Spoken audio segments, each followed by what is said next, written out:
Hey everyone, hey Dennis K here.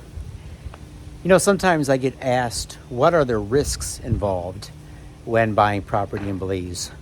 And there are normally two or three things that I bring out. Number one is buyer beware when buying anything pre-construction.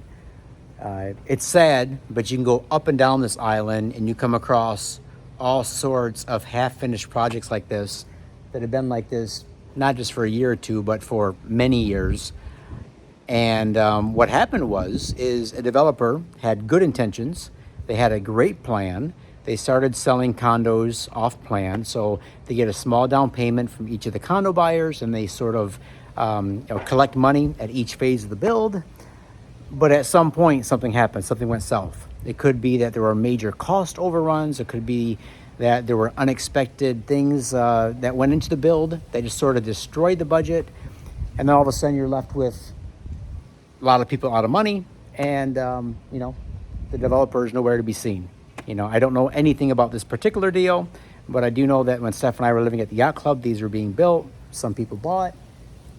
I said, be careful. Same thing here, same thing down south, something at Benicia.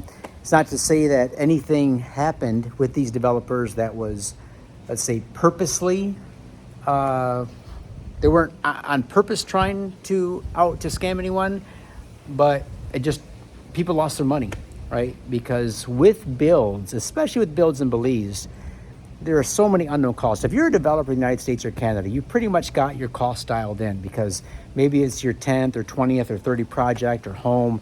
You pretty much know where you might go over budget, where your financial hangups might be.